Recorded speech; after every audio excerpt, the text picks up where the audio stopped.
All right, here we are at another episode of Flipping Houses for Rookies. Oh my God. Good morning, Bill. Oh, a little technical issue again this morning, Peter. Cameras, this morning. Microphone, other microphone, recording, airplane mode. No, it's old guys meet millennials. That's what it is. Yeah, but we learned so much already. I'm getting there. Episode number 228, Private Money for Creative Real Estate Deals. Secrets, rules, and pitfalls revealed and unleashed. Hey. Ooh. Hey. Ever have the desire to create an army of private lenders who cling to you in your deals? Or wonder how to find all the money you need to buy your creative real estate deals? Maybe you are stuck on the bank versus hard money, or how about private money? Yeah. What is the difference anyways? This podcast will not only explain all of this, but will start to form a mini blueprint in your mind on how you will never have to worry about funding your creative real estate deals ever again, and stop being a money patsy. Money patsy. Oh, I got no money. I got no money. You got any money? I got no money. Yeah, you keep saying that. Hey, keep saying I got no money. See how that works for you. I got no money. Repeat it. I got no money. See how that works for you. I got money. I got money. Try that one instead. Sorry. Learn what to say to these lenders so they start chasing you instead of you chasing them. Done this way, you can get immediate results and crush it while making deals as they come your way. In this episode, you'll gain the psychological process lenders go through in their minds, so when you start talking to them, it is almost like a hypnotic trance and irrefutable to turn your deal down. That is if you do it correctly. So let's dig in and let me show you what I mean. I like that part. Like, would you say, like, get into their heads, see what they're thinking? Yeah. Yeah. Because we're always thinking what we're thinking, like, I need some money. Hey, can you give me some money? That doesn't work. Hey, I'm going to have to go over there and get my tea because I'm tealess. You keep talking. I'll be right back. I'm just here. Desiree says, wow, was just thinking about how I'm going to start trying to raise some private money. So this is like, she's all excited. Yeah, good. She's all excited. Yeah, I met her Saturday. We got together, did a little work, and met her. That was cool. Yeah, I got a bunch of deals working from that. We did the deal quest last Saturday where I got a bunch of my coaching clients together, and we were in a room, COVID protocol in place, more or less. Yeah. And we got on the phone and we just called and called. Actually, I did most of the talking. All we did, I was worried that we weren't going to have enough leads. All we did was just go on Facebook and start looking for deals on Facebook. And there were there was maybe 8 of us there, Peter. Yep. And we ended up pulling, I think we ended up pulling 3 deals or 3 appointments out of it. And I'm still working on those deals. But it gave me enough phone calls for almost 6 hours. Just on Facebook. We just had to stop because you got tired. Yeah, I was wasted. Yeah, but they're there. I think I learned something like sometimes you worry about not having too many leads. Yeah, like things dry up sometimes. So I think I came up with this inverse ratio proportion law that the less leads you might. Doggy, what was that? Inverse what? Inverse proportion ratio formula. Oh, ratio dog. Right. No, seriously, without the funny words, like if you don't have too many leads at any one given time in your area, spend more time doing what you talked about last podcast, like be more human, talk to them. If there's tons of leads, you could send texts and just wait for somebody to say, I'll do it. But you did such a good job. And like, you were like less than 2 hours to get an appointment. Less than 2 hours to get an appointment. Less than 2 hours, get an appointment. Yep. So it works. Nice. All right, good. So let's do a little bit of housework here before we get started. So wherever you found this podcast, there's a description there. If you look inside the description, there's a link there that gets you 25 plus free things like scripts and videos and training. And there's even a free course in there, all kinds of stuff. There's a bunch of free stuff there to help you with creative real estate.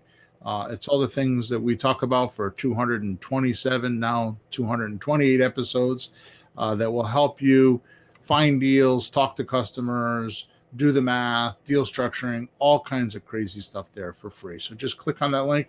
It'll send you right over to our page, and you just pick and choose what you would like. Okay. Wait, how much you say it cost? How much was it? Free. Come on. Free. Yeah, we've been doing this for a long time. That's why I can give it away. Hey, I make my money with real estate, you know. I make money doing this with coaching in some of my courses, but it's not enough to replace my income. No. The other thing is that we live stream today. We're doing it on a Wednesday because I have a funeral I have to go to tomorrow. But normally we do it on a Thursday. So I want to shout out for all of you guys that in the WhatsApps, because we have a free WhatsApp that people can go on and talk real estate. That's for free. And then of course I have a WhatsApp group for the deal hunting monthly mastery guys. And then of course where I started all this was there's a WhatsApp for my private coaching clients, which they get an overwhelming amount of help when they're in a coaching group. But I put in my chat, and all three of those chats yesterday, that my mother-in-law passed away. So I'm going to a funeral tomorrow. I just want to shout out to all you guys that sent your condolences to me. I really appreciate it. She was pretty ill and it was time for her to go anyways, but it's still sad. And just struggling through the part with my wife and her sisters has been a bit of an emotional roller coaster. And I just appreciate all the people that have reached out to me in my group and sent their condolences. So thank you very much for that. I wanted to publicly say thank you, which I've said 3 times. Okay. Also, I was starting to say that on Thursday mornings, 9:30 Eastern Standard Time, with the exception of this morning, we live stream on Facebook and YouTube and Twitter. I don't think we've ever had a Twitter user here, so I'm not sure about that. Although I got to tell you, just a little personal thing, and I probably shouldn't say this, but I was surprised to see the guy that owns Twitter on the news. You know, just to see what he looks like. I'm like, oh my God. Yeah, he's an interesting cat. No, that's not the way I had in mind. Yeah, it's not what I had in mind either. No. If I saw him on the street, there's nothing wrong with it. I'm not like, there's nothing. No, it looks creepy. No, excuse me. He looks creepy and he does creepy things. There's something wrong with the guy. No, you're going to find out. There, Peter said it. Forget it. If I saw him on the street, I'd cross the street. Come on, wait till you find out. Watch the next couple months what happens. Something's very wrong here, folks. Yeah. This is how it slips out of your fingers, inch by inch. Watch yourselves. Yeah. By the way, Bill, what day are we doing the podcast next week? Oh, next week is Thanksgiving. We're gonna have to do it Wednesday again next week. Shit, I forgot about that. So yeah, okay. Anyways, do my job. We're 9 minutes in. Let's get down to business because people aren't here to hear all this stuff. So anyways, all my point is you can go to Facebook, you can go to Twitter, and you can go to YouTube, and we're there, so you can watch us on whatever favors channel. And obviously Thursday we record, and then Emma gets a hold of the video and does her magic, and then uploads it to all of the podcast stations for Monday. So on Monday, you can go listen to the podcast. And of course, you can go to flippinghouses4rookies.com/podcast, and all the episodes are there. You can listen there. So, all right. So, Pete, I'm going to need to start with an apology first. Okay.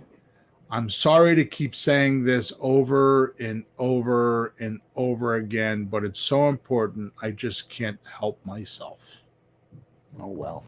All right. We'll deal with it, Bill, somehow. The words you use each and every day can set you free, especially with sellers, buyers, and lenders. Mm. The words you use each and every day can set you free. Now, I could go the opposite way because they could also put you in the trap. Yeah. Like you said earlier, I need money, I need money, I need money. Those are words that are putting you in the trap. Instead of, I have all the places in the world to get money and I'm going to make a deal. Right? The words that you tell yourself, you tell your friends, you tell your wife, you tell your husband, you tell your kids, you tell your family, you tell your mother, the words you use each and every day can set you free, especially with sellers, buyers, and lenders in real estate. The best way to raise money for your real estate deals is knowing how to ask the right questions and answer correctly with potential lenders. So we talked about this last week. I took a stab at this last week, which was not my best performance, I guess, because I think it was too profound, and I'm not sure I articulated it enough. But it's not just about asking questions, especially when you're talking to a seller. You know, you have to answer the questions. You have to acknowledge people so they know you got it, right? So that is as important, or if not more important, than the questions. But you do have to ask the right questions to at least get in the right arena. You know what I mean? Remember Monty Hall, door number 1, door number 2, door number 3, right? Yep. On a Price is Right.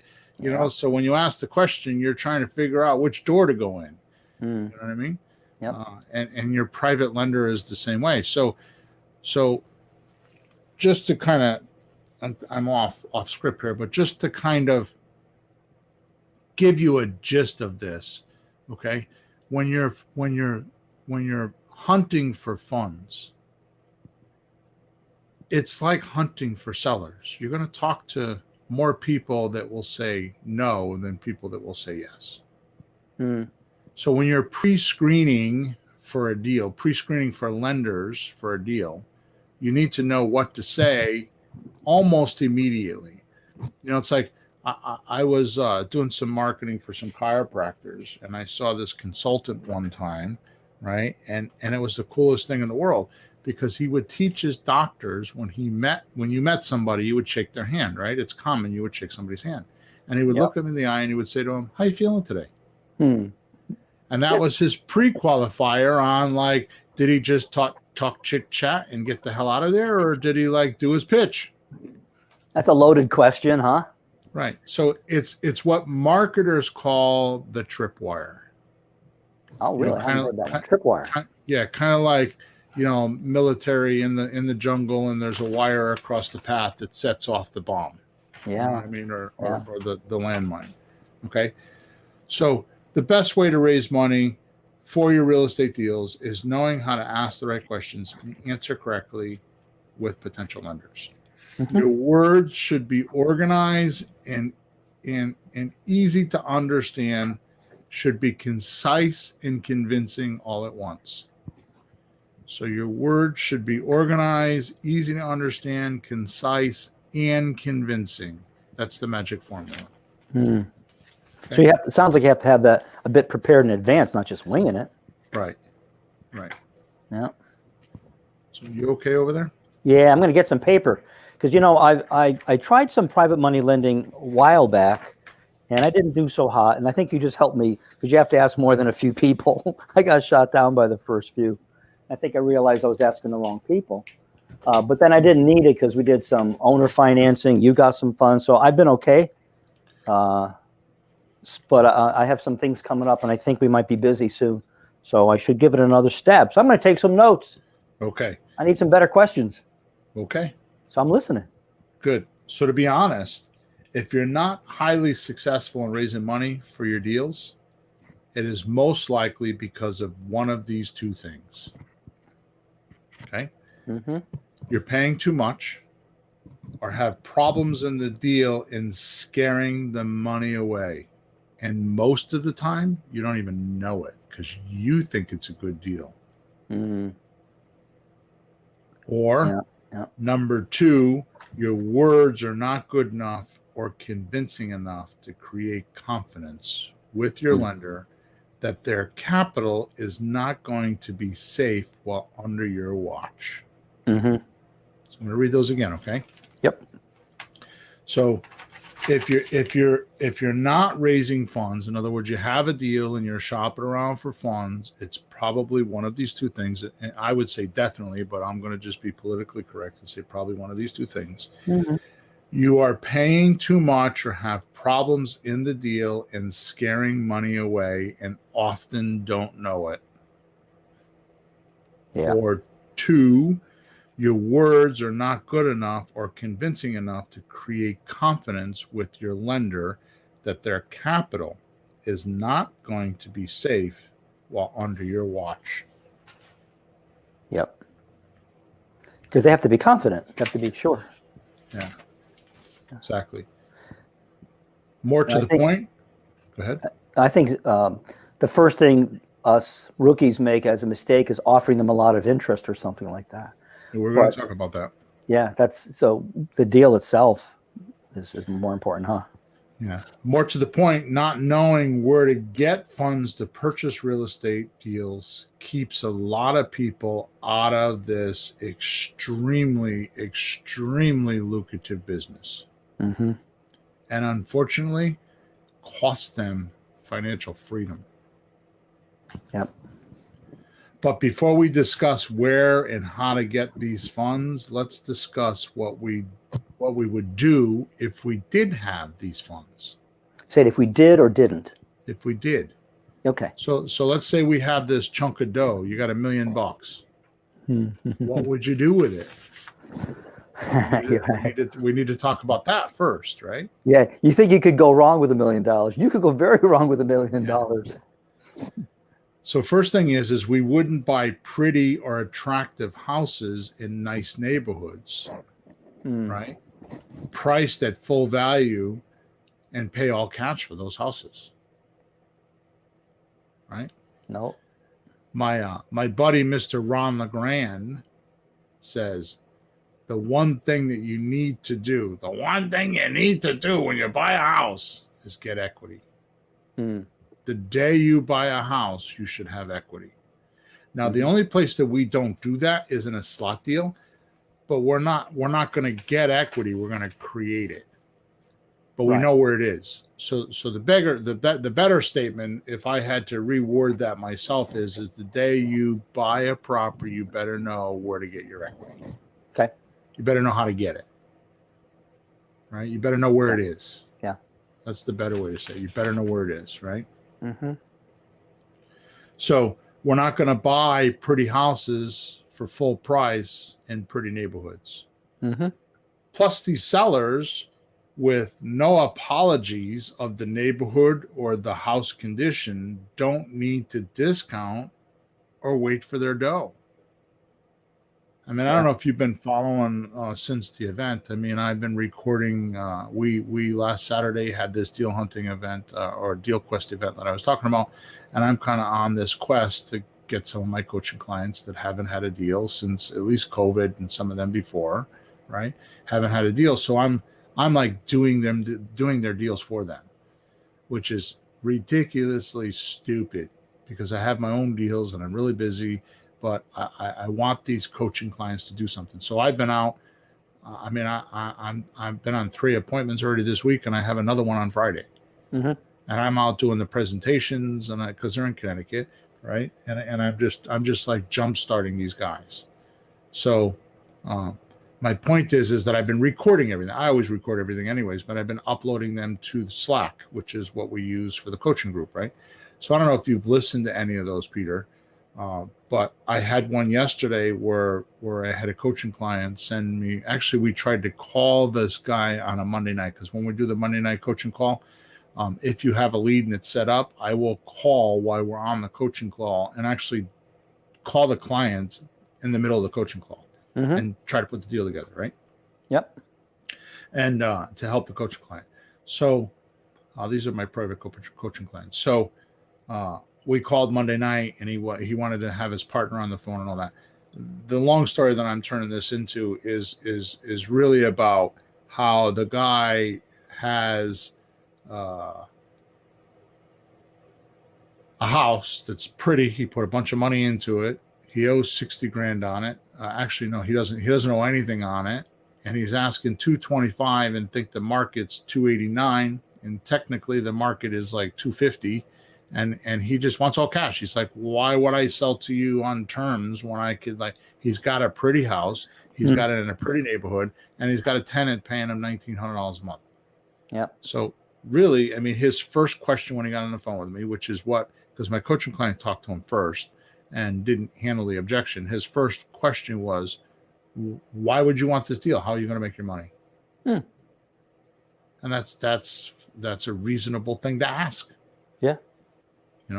So right away, based on what I'm telling you, it's a pretty house in a pretty neighborhood. He has no apologies. He doesn't have any pressure on him at all.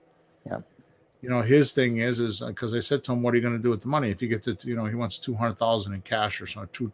I hit him at 201. He wants 215 or something like that. I'm like, so what do you do with the cash? Where are you going to go and get, $1,200-$1,300 a month return? Yeah. Because by the time he pays the taxes and insurance, that's how much he's getting on the free and clear house. He's like, I'll just go buy another house, which doesn't make sense to me. He's already got one. But yeah. So at least you should buy a 2-family. Right. Double it. So the first lesson that we have here is that we are not paying all cash for these pretty houses in pretty neighborhoods without financing or some emotional problem to solve these problems, right? These sellers can use the current realtor system to gain their objective on the selling. Yep. Now, realize that one of the things that we run into, or one of the problems that they're trying to solve, is they don't want to pay the realtor fees. Right. Because most people don't know that it costs 12 to 15% to sell a house. So once they figure that out, minimally they think that it's 6%. Most people think the cost to sell a house is the 5 or 6% to the realtor and the $700 or $800 for the lawyer. They think that's the closing cost, and it's not even close to that, right? I mean, there's already the conveyance fee, the tax that the state or the city want just to do the deal. Like, we want some money. There's always that. It's not optional. Well, when I talk to sellers, the first thing I ask them is when you bought this house, did you just give them full asking price without asking them for a discount? I like how you ask questions that just put the person in our shoes and have him be honest with himself. I love how you do that. Yeah. You're not fighting with you. You say, well, what would you do? And you wouldn't do it, so why ask me? I love when you do that. That's smart. Right. Thank you. And it's just a perspective, because I've seen a lot of questions come from sellers or buyers to me, or somebody say, gee, what am I supposed to say? And that's almost like a backfall. If nothing else comes to mind, just ask, well, would you do it? Right. And it just handles so many kind of dumb questions or situations. It's like, I had a guy once, he wanted to sell me his condo for $500,000. It was a regular condo worth maybe $2 million. It's like, that would be a good question. Like, would you buy it at that price? It would have ended the conversation, because it was stupid. Well, they're going to say yes. Yeah. Okay. They're going to be a wise ass and say yes. Yeah. Well, then keep it. So no, the next question is, well, can you make money doing that? Yeah. I mean, is your $500,000 going to make you a rate of return? Is that smart investing, or is that like passionate investing? Yeah. All right. So if you want to seek the troubled or motivated sellers, you have a better chance of getting monthly payments until paid off, or a deep discount. And I call deep discount at least 20%. Often it's 20 to 50%. Now, Pete, there is no way that I could get our listeners to 100% agree with me or completely get the magnitude of what I just said, except you. At this particular point, you are the only person that knows all.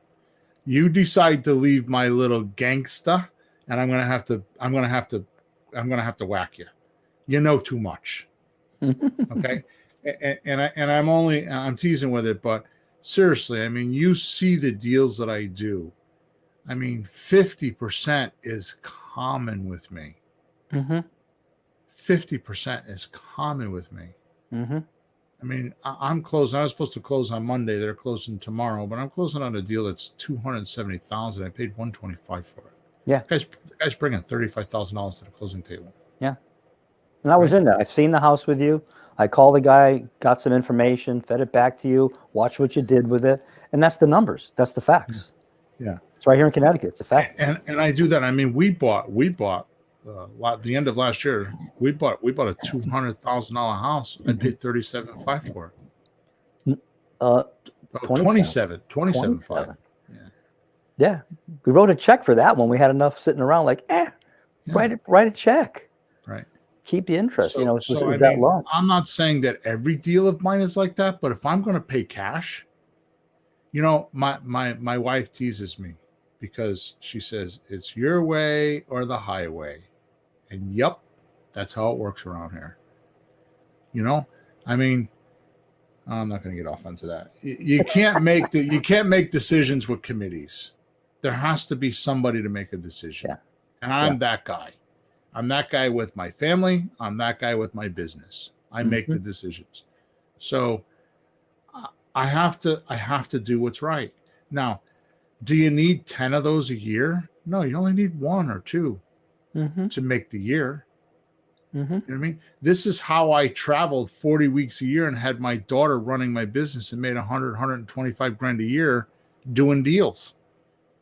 I only needed to do 2 or 3 deals in the year to make that kind of money. You know what I mean? Sure.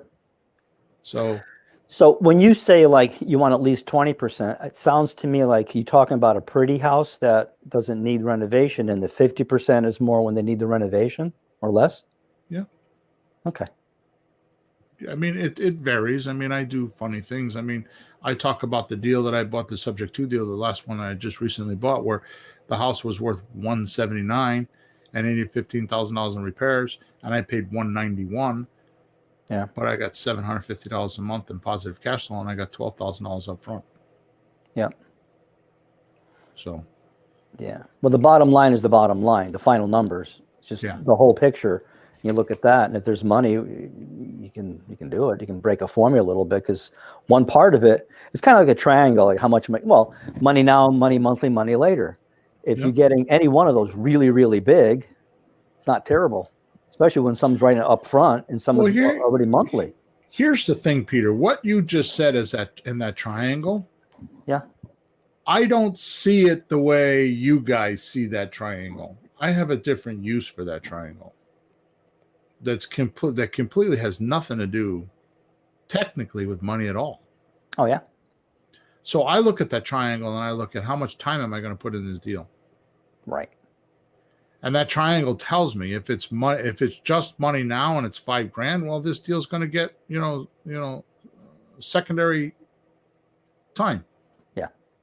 Right. If I'm going to get a deal like I'm talking about right now with this subject to that I'm talking about, where I'm making $750 a month, it's got money now, money monthly, money later. Right.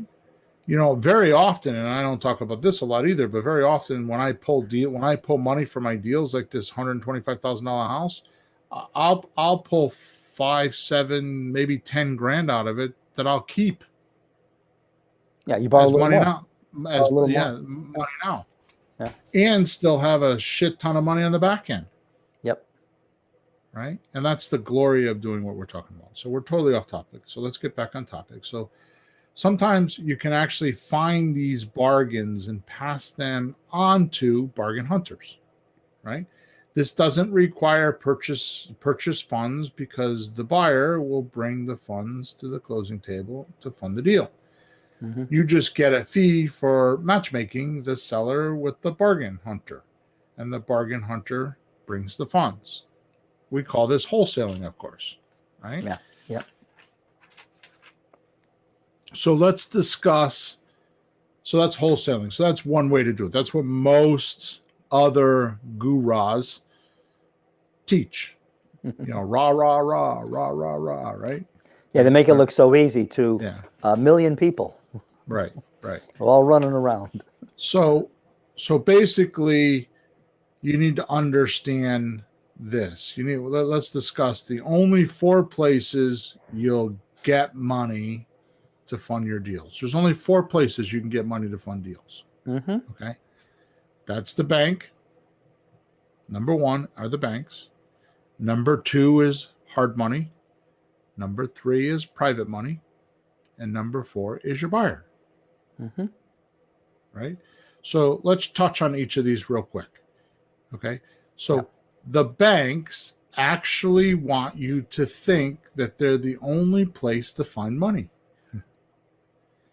And because of this false idea, they actually believe that because they're the only place to get money, that their money is senior to everyone else's and feel like they control it all.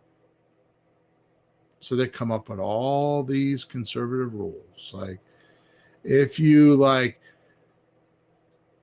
tell us your bra size and, how much you weigh and all your little secrets. Are you cheating on your wife? I mean, they want to know all these weird things that have nothing. They want to know your lifestyle. They want to know, what kind of character are you to pay them back?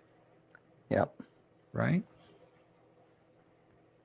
Number 2, the hard money. Hard money is supposed to be investors with their own dough lending to strangers and actually lend on the structure of the deal, not the investor's past, or in some cases, the investor's colorful past. Yeah. Right? But nowadays, these unscrupulous cats are actually bankers in disguise looking to get fees that they can't get at the bank's front door. So basically, the difference between a bank and a hard money lender these days is the points. Mm-hmm. Now, points is a funny word because let me describe points. Points, in a short definition, is interest without time. Does that make sense? Interest without time. See, when you charge interest, you have to use the money. So it's APR, annual percentage rating. So when somebody lends you a mortgage, like $200,000, they have to wait 30 or 45 days before the banking industry says they can collect their interest. AKA, the borrower has to use the money before they can collect interest. The reason why they do that is because it's borderline criminal of getting nothing for nothing. Okay. Points takes the time out. You don't have to wait the 45 days. Points are, give me 3% right now just for initiating the loan. Mm-hmm. So they don't need to go the 30 or 45 days. They can do it now. Yep. So points is interest without time. So if they say they want 3 points, that means they want 3% interest, and they're going to do it before you get the loan. So if you're going to borrow $100,000 and you got a 3-point loan, that means they're only giving you $97,000. They're going to give you $97,000 in cash, but they're going to write the note for $100, and they're going to charge you interest on $100. Everything is going to be on $100. So if they foreclose or anything like that, it's on $100, not on $97,000. Right, and they already got the 3% up front in their pocket. They didn't have to wait for that part. Right. So points is interest without time. That's very important to know. Mm-hmm. Okay, which is why I say hard money lenders are on the outside of the bank's front door, not on the inside, because the banks have trouble with the commission, banking laws and stuff like that. They don't want to ruin their stuffy conservative type name that they're senior than everybody else and they would never do anything like that. But yet they go out the back door with the money, with the bag of dough when nobody's looking at them, just like politicians, and they lend the money for 4 points and 15% interest, where the people walking in the front door can't see that. Okay, and I know I'm being harsh, but it is true. It is how it's become. Right? I mean, I know a guy in Middletown, Connecticut, that him and his dad own 250 doors. right? They had plenty of dough. The dad was all set. They had a great operation. He actually owned an insurance company. Okay. I technically convinced him to be a private money lender. He lent me money on one deal, and the next thing I know, I'm like, dude, how much money you want to spend? And he told me, I'm like, I could keep that money active. He had $1 million. I said, I can keep that money active just in my coaching group. And I can make sure that the deals are done right, and you'll be safe. Yep.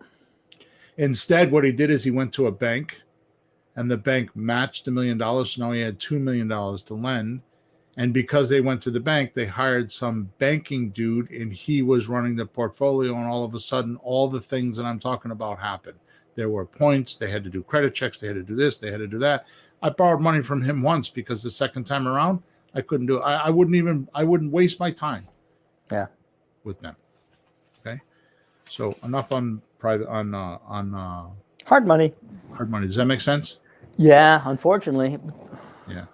Okay. So number 3, private lenders are people you likely know who have access to a bundle of dough stashed in the mattress.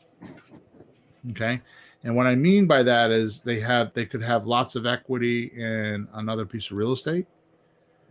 They can have retirement accounts like IRAs. I mean, I know 40-year-old people or low 40s, mid 40s that worked for big companies, big pharma for, 15, 20 years, 10 years, whatever, and have $500,000 IRAs. Yep. Right? I mean, I have relatives that worked for those type of companies and have $1 million in an IRA. Mm-hmm. But they can't use that IRA until they're 59 and a half. Mm-hmm. Right? Without some sort of tax consequence. Right? Yeah. So they have that's having dough stashed under the mattress, man. Right? Especially the IRAs where they can't use it. Yeah.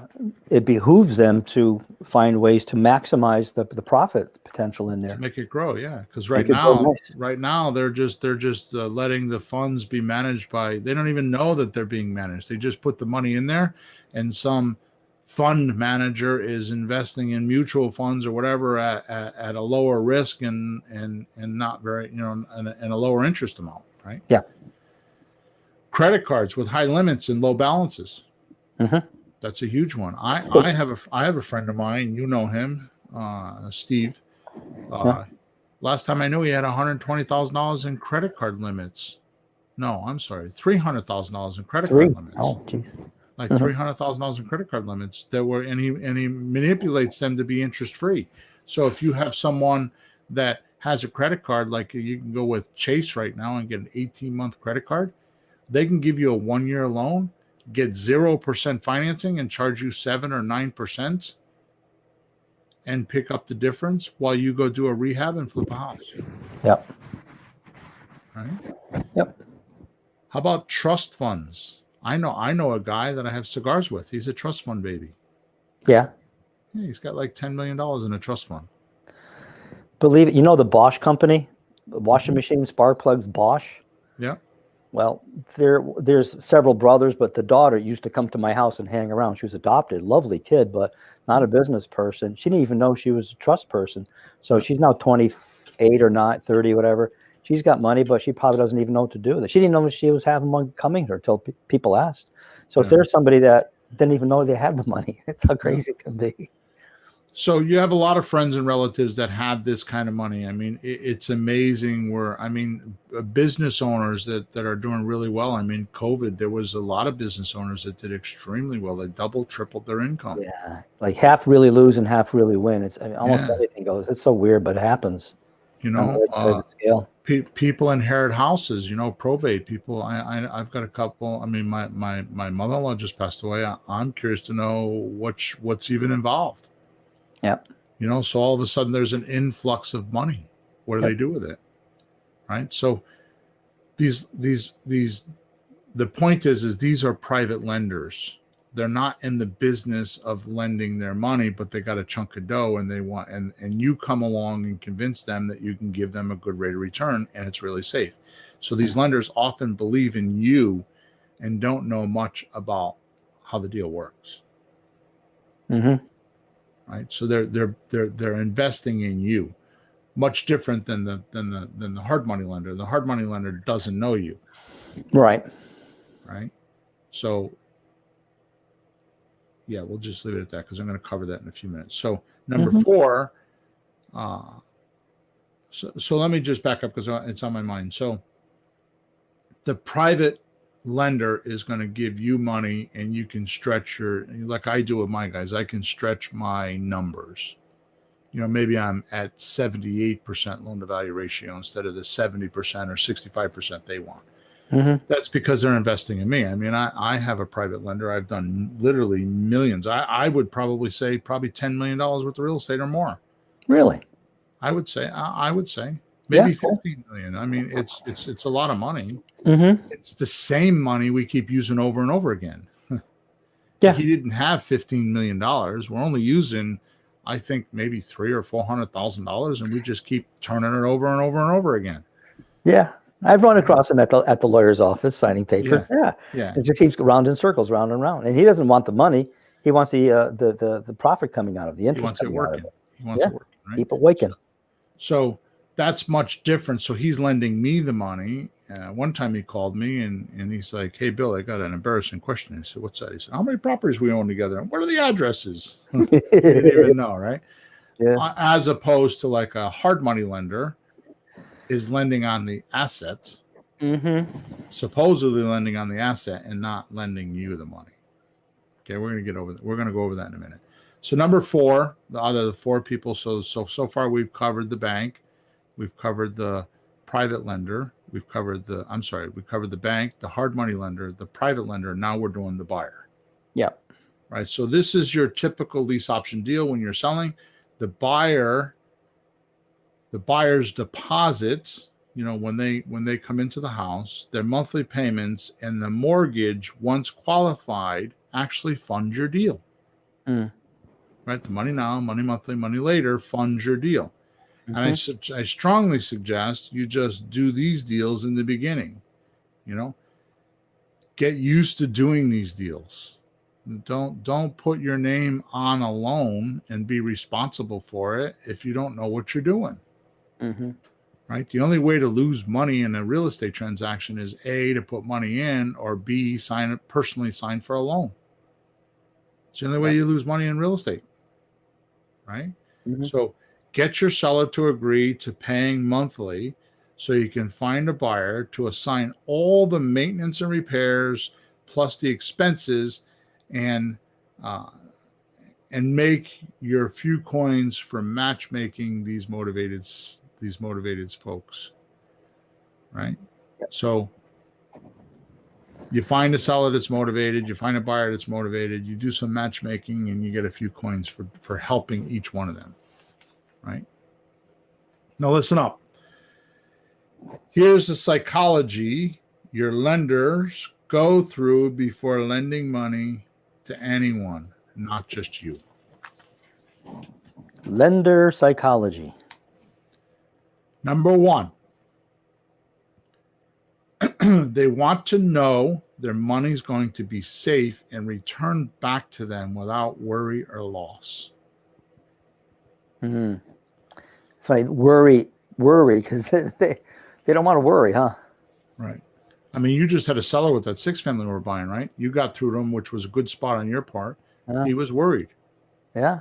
And he's got nothing to be worried about, but he's just a worrier type person. And I sent him a contract, and he signed it and sent it back to me. And I told him I would give him my lawyer's name. Well, with all this stuff going on with my mother-in-law's, it slipped my mind. He texted me last night. He was worried. He's like, "Hey, I sent the contract. I signed the contract, but I don't have your lawyer's name." He was worried. Yeah. Like, he's waiting for the deal to go sideways. And I'm like, "Dude, I'm sorry. Here's what's going on." He goes, "Oh, okay. Send his condolences." But like 20 minutes later, I got to my computer and I sent him the data.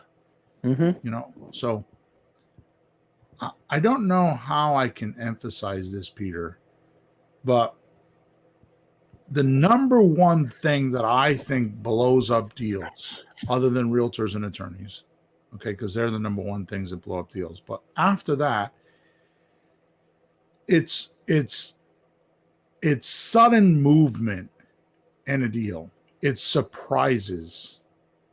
People don't want to be surprised. That's what they're nervous about. Yeah, they're waiting for the shooter. Surprised. They're waiting for the shoe to drop. Right. And here's a big fat secret that's right under your nose. Yeah. Excuse me. Everything I teach you and others about buying houses from sellers creatively is apropos or 100% in play when you're talking to your guy that's going to fund the deal. Because my entire system, which is called creative real estate, is trying to get your seller to fund you first. So everything I teach you and all the sayings and all the words and all the language and all the scripts, they all work for your money guy too, because when you're in the house, the first thing you're going to do is ask your seller to fund you, or wait until you can get funding from your buyer. If that doesn't work, you then move on to the private lender, but it's the same pitch. It's the same conversation. It's the same, everything we talk about. It's the confidence and the organized words. It's all the same. So if your seller is not willing to do it and your private lender is not willing to do it, then you have to start thinking, is this a good deal?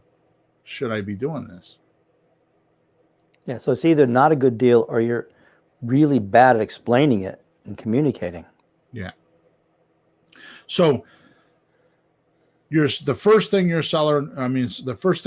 finance private money person or your finance guy wants to know is they want to know that your money's going to be that their money's going to be safe and returned to them whole.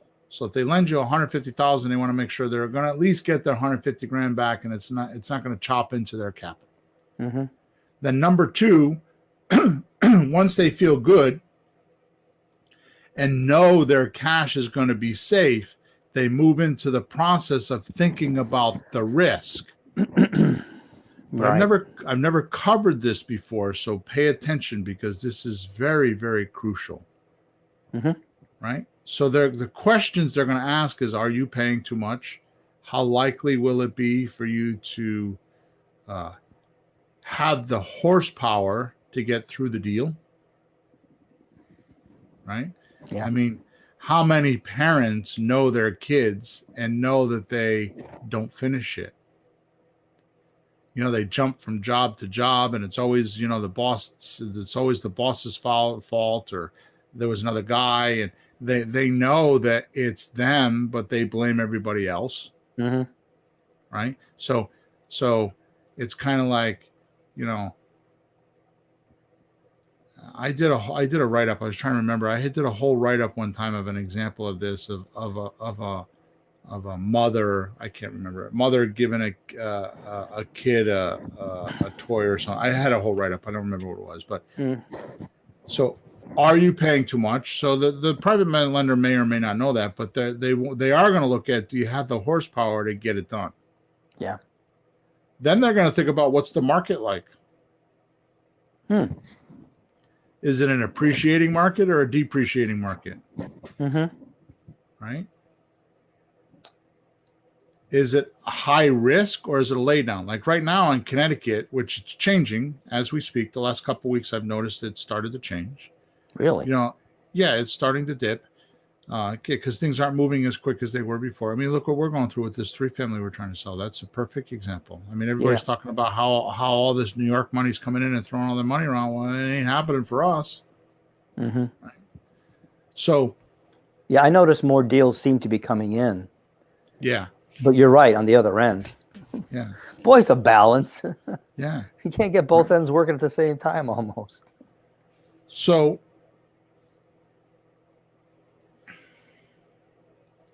they're weighing this up, right? So they're trying to get some analysis of the peripheral parts of the deal, like the outer edges of the deal, because they haven't studied about the deal like you have. They're just trying to get a feel for, like, if I throw my money in this pond of water, are there piranhas in there, or are there no fish in there? Like, what's going to happen to my money? So it's all in the name of how safe is their cash, right? And they're looking for the pitfalls or hiccups in the deal that will jeopardize the chances of the capital not returning to them. Yeah. Okay. So I'm not going to give you, like I normally do, scripted words, which, by the way, Peter, if you really want to do this, then I can get you into the portal for the private money. I mean, I have a whole training on it, and I can give you that portal, right? So here's my point.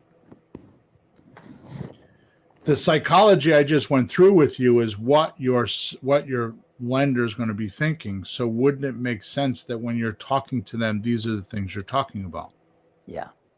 You're not talking about the deal. I mean, you are going to talk about the deal, but you're going to talk about its surroundings too. It's like Hansel and Gretel building their log cabin in the woods. Are they going to build it on a cliff and hope the cliff doesn't fall down? Are they going to build it on top of a mountain that's full of hurricanes? Or are they going to build it, down in a nice, safe place where there's nice, strong trees that aren't going to fall onto their cabin? Yeah. You know what I mean? It's kind of like, what's the environment like around this deal?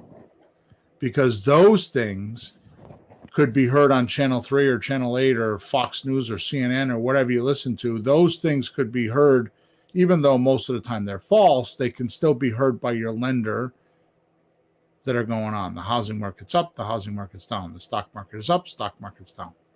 Right? Yeah. Does that make sense? Well, yeah, it doesn't even matter if it's really true. If everybody believes it, they're going to function that way and act that way and say yes or no because they believe it. And now it's true. Now they just made it true. Now watch this. I've never talked about this either. So number 3, once they feel confident the deal is good enough to protect their dough. In other words, the environment's good. They feel like they're in at a low enough, rate, like the house, like I said, it's a $270,000 house. I mean, my lender that I pulled the money from this, the first thing he said to me is, send me the address. He wants to check my comps. Yeah. Because I'm telling him it's worth 265 or 270, which, by the way, I think it's worth more than that. But there was no conversation after that. Because he went on Zillow and it was like, oh wow, I'm really safe on this. So we're going to get to that in a minute, but he's really safe. Number 3, once they feel confident the deal is good enough to protect their dough, they move into thinking about you. See, this is a private lender now, and a hard money lender is going to do this, aka background checks and credit reports. Except the credit report is pretty misinforming because it doesn't it tells supposedly your character by your past, but it doesn't tell the story of, like, I was not an essential worker in COVID and lost my job. Sure. You know what I mean? So they're at this point, see, they're trying to convince. So they're convinced now that the property is a safe place to park their dough. Now they're looking at you and how confident are these lenders in you pulling the deal off? Yep. Right? Yep. Because they know if they don't, they can step in and sell the property and get the original capital back. Right? Yeah, it's so far below market that somebody would love to grab it. Another investor, an end user, somebody at that price. That's what's going to happen, right? So once they measure that in their mind, they can now put a number to their risk, 7%, 9%, 12%, whatever. Yeah. Right? Or if you do like I do, I don't give them the choice, right? I tell them this is what I normally do. Here's Your how rate it works. is X. Right. Your rate is. And if they feel comfortable with it, well, we'll put them in my deal. Yeah, I like the way you say that you'll let them in your deal, right? You'll let them, because they're not doing, oh, There please you can I have go. some money? They're not doing you a favor because someone else will do it. They're making money. Right. So you're helping them too. So you have to, if you're having trouble with money, you have to have this mind shift right now. That you know how to find really good deals. All your education, all your listening to me and you and buying courses and all this stuff someday is going to work. And if you get a good deal, a smoking hot deal, you're one of the few. Right? So the fact that you still there, because it looked like we froze. Yeah, we just froze for a second. We're back. Yeah, we just had a dip. So you have a hot deal, and they're fortunate enough to know you and be part of that deal. You have to have that mind shift. Yeah. Because see, here's what happens. The money guys often don't know real estate, or they think they know real estate from the conservative side of go on the MLS and just pay cash for it. Mm-hmm. There's very few. In fact, I don't think I've ever met an investor other than guys I've trained myself, with my coaching, that are actual money guys that understand creative real estate. Mm-hmm. I mean, I had a call this call that I was talking about, the first question that I was talking about this guy that has this house in the pretty neighborhood, and I told him to just go list it himself. He's got me on the phone with his realtor, who is his partner or was his partner, right?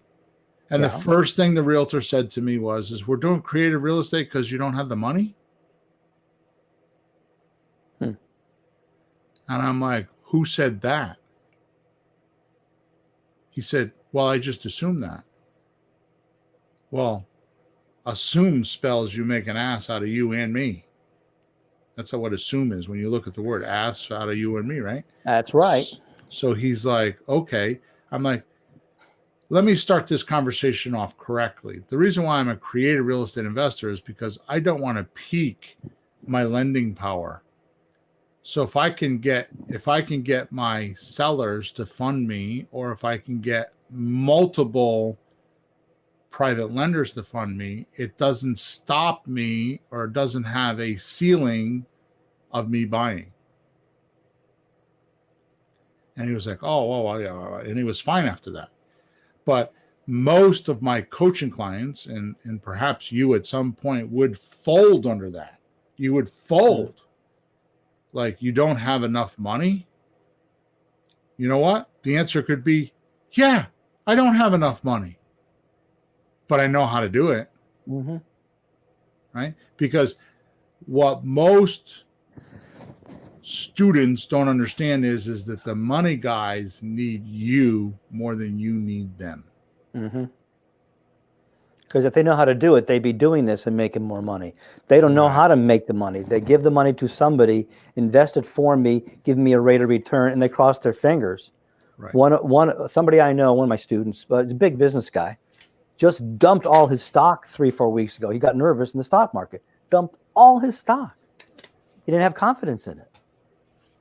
Now he does have money, so I started the conversation a little bit, but he is looking for real estate on his own. Right? He's done a little bit, but people are in that situation too. They dump something because they don't trust it, so they want to have something that they trust. So you and I have been taught by a very smart individual that we're not going to talk about right now that money is backed by confidence. Yes.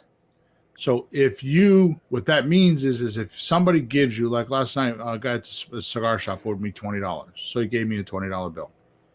Why would I accept that $20 bill? I don't know.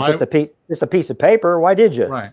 Because I know I have confidence that I can bring that $20 bill anywhere I want and get what I want, as long as the exchange is a $20 exchange or a $50 exchange or whatever. Yeah, because they're also confident in it. Right. So money's backed by confidence. So if you're not getting money and you're having trouble funding your deals, you're not building confidence. Right. But The money doesn't come to you until it's confident that it's going to. Money has no conscience. No. The people that control it have the conscience.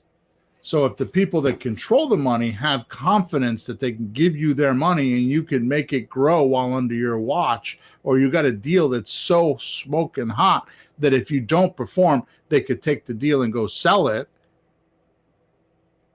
then And money isn't the problem. And make more money even. Right. Yeah. But I think the confidence is so important. I think that's in anything and everything we do dealing with business. From the time you walk into a company to do an interview, you want to make them confident that you can do the job. Somebody calls me even for a music lesson. They're confident that I can do the job. They see my website. Boy, you look like you know what you're doing.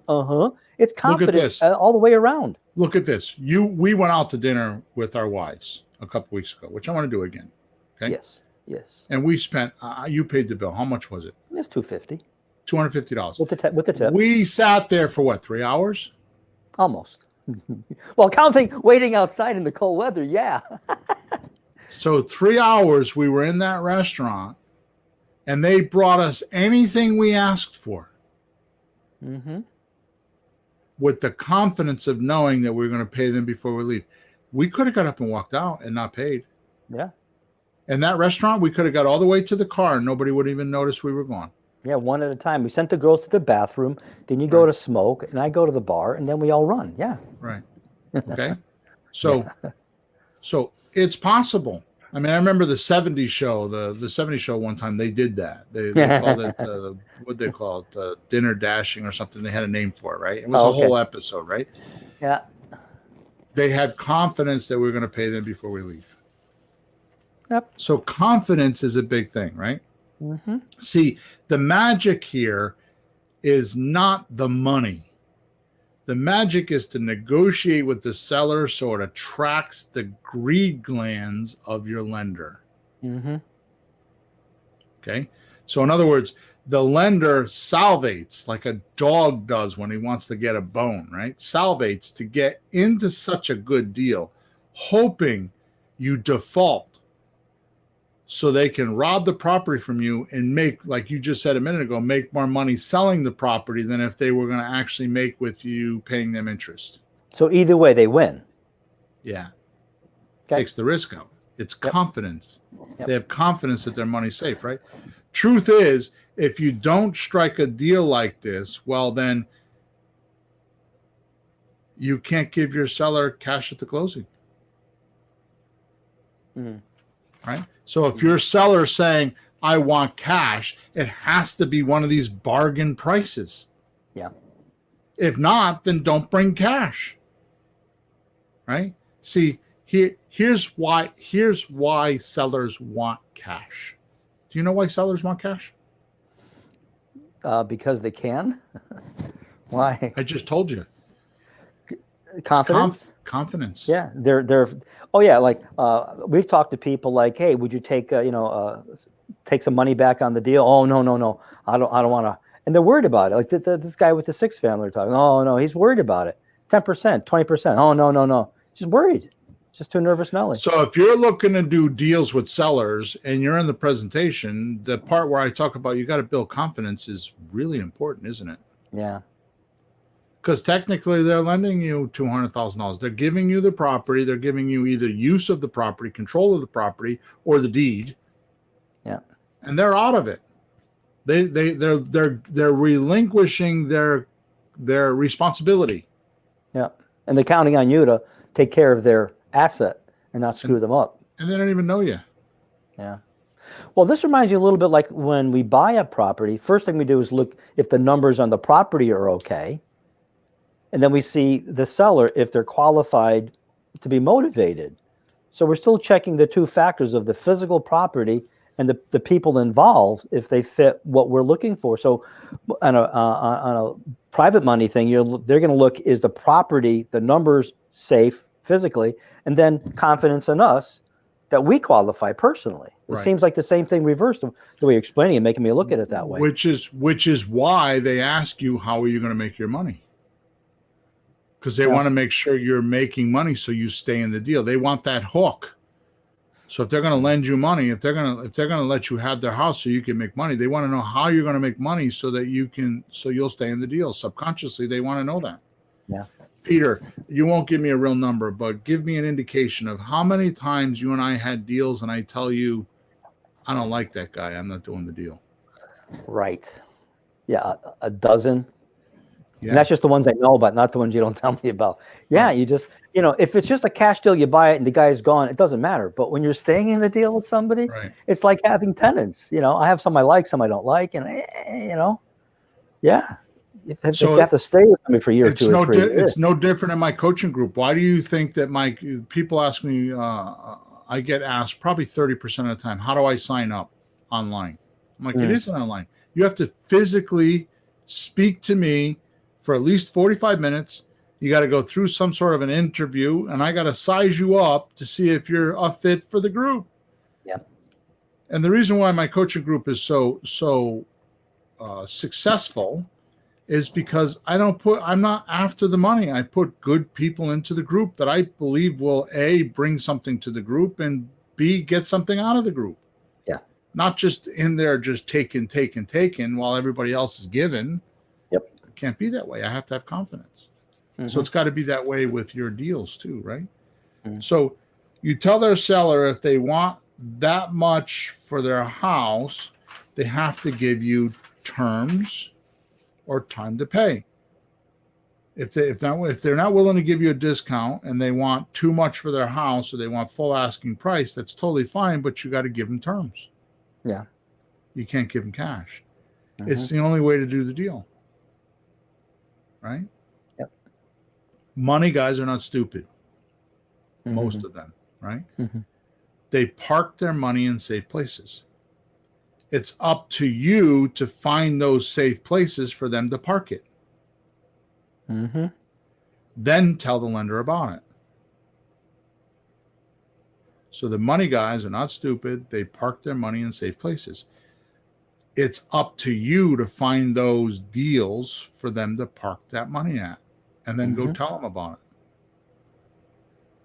it. Right? Yep. By the way, the only and best way to find lenders is to find one of these deals and start talking about it or bragging about it, about the deal. That's the pre-screening I was talking about earlier. You start talking about this deal, right? And those people with hidden money or chunks of dough will crawl out of the woodwork trying to get into your deal. That's how you find private money.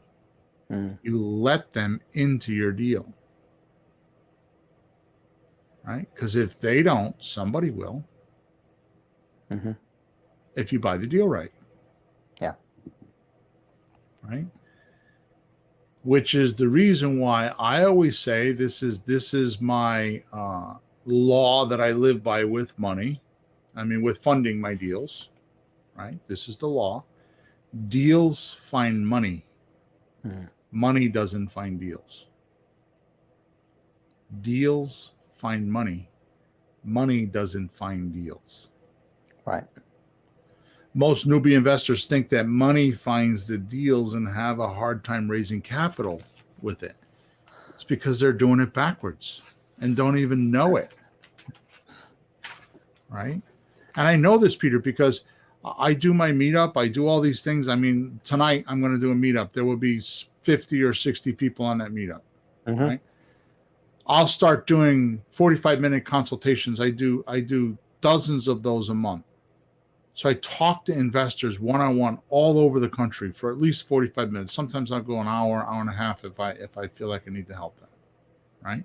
Yeah. I donate this time. Okay. I can do this because I make enough money in my real estate business. Right? So I hear probably 20% of the time, all I need, if I had the money, I could make a ton of dough.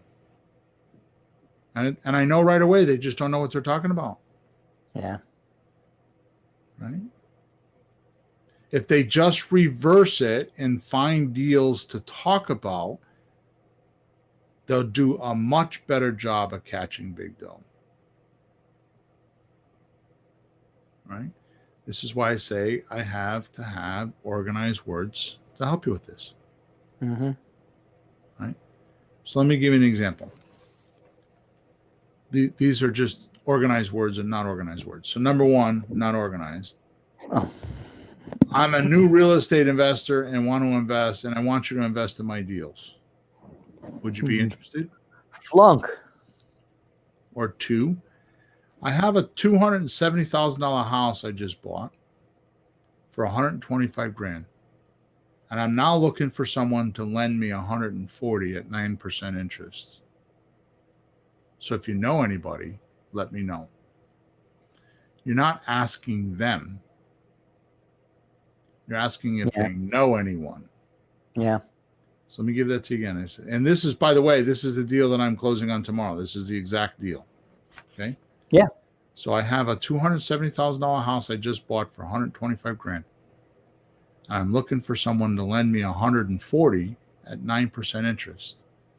You don't know anybody, do you? Mm-hmm. See the difference? Absolutely. In the first place, you're not even asking them. In the second place, you're not being needy. So looking for 140,000. How did that end? I'm writing this. Looking for 140,000 to borrow, to lend. I have a $270,000 house I just bought for 125 grand. Yep. I'm looking for someone to lend me 140 grand at 9% interest. Okay. You wouldn't know anybody, would you? Yep. That's like the chiropractor shaking somebody's hand and saying, "How you feeling today?" Yeah.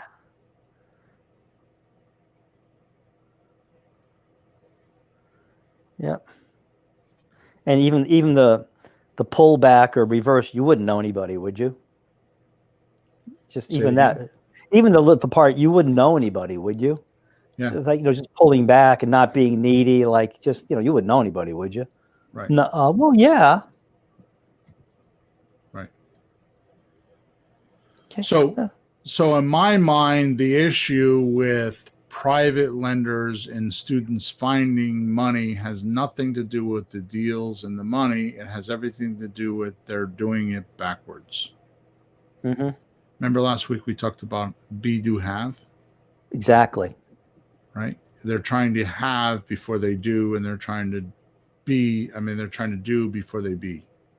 Yeah. So that they're trying to have before they do, and they're trying to do before they be. Right, but life doesn't work like that. You wake up in the morning, you walk outside, you got nothing. You got to start doing to get something. Hunt, gather, build. That's life. But listen. I want to do this again. I got what you're saying, but I interrupted my flow, so I want to say it again. So you're fine. So you have to do to have. Yeah. You have to be to do. Yeah. So the beingness or the be part is the confidence. Mm-hmm. Right? You have to be confident. You have to be certain. You have to have horsepower to get this thing done. Mm-hmm. And they have to feel that. Like ever walk into a room where two people have been arguing and they stop talking and you're like, whoa, what's all that energy? Mm-hmm. Right? Mm-hmm. You think that your being, however your being, doesn't emanate into that other person's universe? No, you can feel it walking in the room, of course. Right? So what's the definition of perception? Perception is a communication through the senses. Mm-hmm. Right? So if you feel it, don't invalidate it. It must be true. Now, obviously, you can't go around making shit up. I feel like he was angry when he wasn't really angry. I mean, If there's an instinctual type of a feeling and it's energy, it's electricity, it's energy, because we all receive it and give it. Mm-hmm. We're like our own little generators, right? We receive it and get it. We're like our own little electrical plants, right? Mm-hmm. It's either you give off good energy or you give off bad energy. Well, you know what? You give off fear energy too. You give off anxiety. Mm-hmm. I mean, I had a point where this, my poor wife going through this hassle with her mom.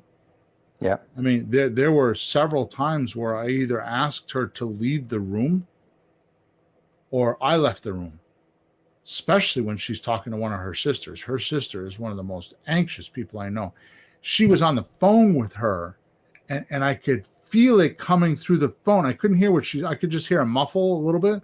I could feel the energy like it was a bolt. It was like a stampede of wild animals running through the phone and hitting me. She's like, rah, rah, rah, rah, rah, and just the intensity. And I wasn't even talking to her. I was across the room, sitting on the couch. Jeez. And I could feel it. Yeah. Okay, so yeah, we've all been there.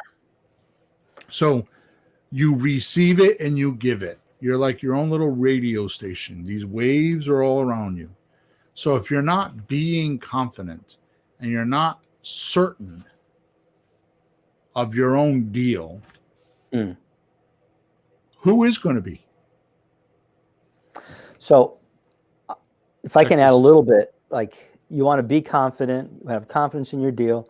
And I'm also thinking like you want to feel I am very knowledgeable on creative real estate deals. I'm so knowledgeable. I know how to make money out of thin air. I know how to optimize the money. I know how to make you safe. Just to have that feeling in your head. I know how to do this. I know stuff. I've talked to people. They go, really? You can do that? Oh yeah. Like, holy cow. I didn't know you could do that. So we all are learning from you and whatever else we can how to do these things. So you should have that as part of who you are, that you're the person who knows how to do this. And not a lot of people do. I've been in houses even years ago trying to help somebody sell the house. Turns out the person was a realtor. And another realtor student of yours had me go over to talk to this person, and they were a realtor. I'm like, who the hell am I? Right. But they were listening to me. It's almost like, oh my God, don't screw this up. Look, I just like, well, and I did it, and I did know what I was talking about enough to at least guide them the right way. So we're learning that. So be that person. So Desiree says vibes don't lie. Yeah. Right. So back to your point, Peter, I want to make sure that message is not received incorrectly. Mm-hmm. I don't want you to fake it till you make it. No. I don't want you to say, or I don't want you to like convince yourself like rah, rah, rah, like I'm going to be a creative real estate investor. That's not what I want you to do. No, and I'm talking about what you really do know, not faking it, what we really do know. And it's not everything. You don't have to know everything. You have to be perfect. You know enough. We know enough to be good enough. It's enough. So here's what I do. What I do is I convince myself, let me rephrase this. I'll tell you exactly why I'm called arrogant and pompous. By my own mother, by the way. Hey, Bill, she should know. I'm going to tell you the exact reason why, because there's an exact reason why. And I hope I could teach this to you and everybody else, and you could do the same. Yeah. You ready? It's simple. Ready. I know what I know, and I know what I don't know. I'm very clear about that. Okay, I get the first half of that. But how do you know what you don't know? Because you don't know what you don't know sometimes. How do you do that part? Right. So that's where I go from the beingness into the doingness. Well, I've never done that before. I'm willing to try. Like the seller, like for example, a seller says it needs a septic system. Yeah. Okay. Well, you know what? I've never done that before. I don't know that. I'm not. And what I measure what I know and don't know by is what I've done. Yeah. So if I've done it and I have some experience or I have some practical way of doing it, and I'm not even saying the way I did it is correct, but at least my knowingness is I've done it. Yeah. I have experience with it. Right? Now, everybody here listening, especially my private coaching clients, have a tremendous advantage because they could say, I don't know, but my partner or my mentor, however you refer to me, has done that. Let me go talk to him. Yeah. For example, the house I was in on Sunday or Monday, it needs a septic system. So I'm doing a deal with a coaching client. So I said to her, the seller, I'm going to go back and talk to my guy, my partner. Yeah. And he's going to have to go do some research on the septic system. I think they're $35,000 and it kind of like doesn't make the deal. Mm-hmm. We need to go find out because they don't know. Sure. Right. And so knowing and not knowing is simple because have you done it or have you observed somebody else do it? Right. That's the magic of books. Right. If I had to go off and do everything that I'm teaching you guys myself and learn my lessons, it would take me 5 lifetimes. Right. The fact that I could read a book and get somebody else's experience and then just try it once to verify that he's correct or she's correct is miraculous in this world. That's why reading is such a beautiful thing, because you get other people's experiences and viewpoints and ways they've done things. And you absorb that experience instantaneously. That's the entire premise of education. Somebody spent his whole life learning something, and you read about it in a couple hours. Yeah, it's amazing how that works. Right, a whole lifetime in a few hours. Right. But so I've heard you do this before. That's why I want to ask, like, what you don't know. So I've seen you maybe say it differently, that you just go find out. And educationally, if somebody ever asks me a question that I don't know, I am bound by my instructor's code to say, I don't have the answer. I'll go find out and let you know. So let me back up that statement with this. So I built the engine, and I'm going to put gasoline in it. Okay. So I know what I know, and I know what I don't know based on my experience. Mm-hmm. Then I do the most powerful thing known to mankind. My next step. Mm-hmm. I don't concentrate on anything else. Like if I got to go find out about the septic system, first thing I might want to do is find someone to talk to. Right. Qualify them. Then actually have the conversation with them. There's 3 steps. Yeah. Right? It's like, I want to lose 50 pounds. That's a great goal. Mm-hmm. Right? Ben Settle says this in his Villains book. If I want to lose, what you should go buy, Persuasion, something, I forgot. Just go look up Ben Settle. You'll find him. Settle. Ben Settle. He's a great author. Go look at some of his books. He actually writes fiction too. So, yeah. He says in his books, I lost my train of thought. What was I talking about? Well, you're back to what you do know, what you don't know, and you're going to put gasoline in the engine. Do your next step. Oh, yeah. You can lose 50 pounds? Yeah, so that's right. Thank you. So he says in his book, don't have the goal of losing 50 pounds. Have the goal of, I got to get to the gym. Or I got to stop buying Cheerios. Yeah. Or I got to clean out the cabinets of all the carbohydrates and just put protein in here. Uh-huh. Like that's a doable step. I remember when I was being coached, I had a coach. One of the coaches was Dan Duran, and another coach was Willie Hooks, who Willie Hooks trained a lot of basketball players and stuff like that. And this was way back in the day. And the thing that I remember all these years later is your goal should be stretchingly realistic. Mm. So you're making $5 now. Don't say you want to make 100. Say, I want to make $8. Yeah. Or $9. It's stretchingly realistic. It's like above what you're doing. So you're going to have to change something. But it's not too far where it's going to like collapse you and have you lose your purpose or have a failed purpose. Yeah. Right. And you So get you want nothing. to make your goals stretchingly realistic. So I don't know how we get off in that conversation, but here we go. All right. So I feel like my arrogance and my pompous comes from I know what I know because I've experienced it and I've got stories. I tell you guys those stories all the time. Or if I don't know something, like if I'm gonna, like right now I'm having trouble with my back. God knows why I'm having trouble with my back. I don't know anything about that stuff. Mhm.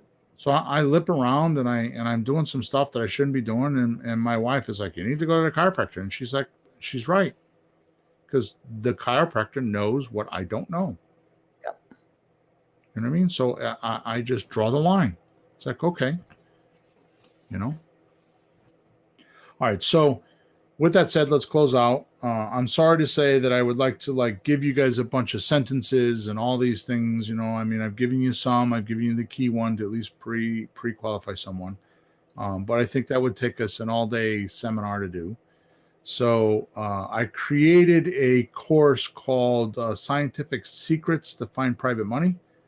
And it's a super, super cheap package. I mean, I think it's like $37 or something like that. It's not much money, right? And you literally get it for pennies on the dollar. I mean, I was going to give you a coupon code, and it's not, if you don't want to pay the cheap money, then you're not in, so if you just go to flippinghousesforrookies.com/private money talk, that's flippinghousesforrookies.com/private money talk. You can see how much this little hidden bundle cost, and it's buried under my website for a reason, because I'm not in the private money lending teaching business. It's just that I put it together based on what I do. If you just go to flippinghousesforrookies.com, you can click on courses too. Click on the courses button on the top right hand side and it'll bring you there. Or you can go to flippinghousesforrookies.com, private money talk. If I remember right, Peter, I actually have a presentation in there. I have, an actual PowerPoint presentation that we made. I have a forms on if you do a little, we used to do, I don't do it now, but we used to do little workshops in the library. We used to send people flyers. There's a credibility kit that you can give a lender of what you do. All that stuff is in there somewhere. So there's a lot more than what we're talking about today. Today, I just wanted to talk about the basics. So did I fulfill my promise today, Peter? Yes, sir. I like the one sentence you gave at the end there. I like that. That's a great starting point. Okay. That's good. What's the sentence? Well, I have a $275,000 house I just bought for $125,000, and I'm looking for someone to lend me $140,000 at 9%. You wouldn't know anybody, would you? Yeah. That's nice. I mean, some of the problem in communication is like, how do I damn start this thing? Right. So, at least you have a starting point. You have a conversation. If you start it wrong, you're on the wrong track. So that was good. Right. Yeah, it's a good thing to do because, and here's the thing that I probably should have said and I didn't. Don't vomit after that. Like. Well, I wasn't planning on it. You mean people getting nervous? No, I mean, like getting into all the details of the deal. Oh, yeah. Just tell them you'll send them something. Well, if you're interested, give me your email. I'll send you something. Well, if nothing else, just ask them what they want to know. Don't just throw everything at them. Just what they need to know. Yeah. So it's acceptance level. What are they willing to accept? They don't need to know all the if they do, they'll ask you. And another thing I'd like to say in ending off here. I don't know if I've ever said this before, but it's definitely what I believe. It's so easy for human beings to open their mouth and flap their lips. Once the words leave your lips, you can't take them back. Yeah. So if you want to practice talking to a private money lender, don't explain to them what you're going to do. Write them an email. So now instead of just talking to them verbally and just saying whatever comes to mind, put it in an email. So now you can get your organized words that are concise and full of confidence. Mm-hmm. Because now you have some time to organize those words before the lender receives them. Right. He's not going to remember everything you say anyways. Put it in writing because it's easier to follow. This has nothing to do with the lender. This has everything to do with you two-dimensionally working out what you should be saying and what you shouldn't be saying. Okay. Because you could work out how you're going to communicate to this person and read it and digest it and mull it over and take hours if you want to send that email. Right? And it will help you articulate what you want to say and how you want to say it.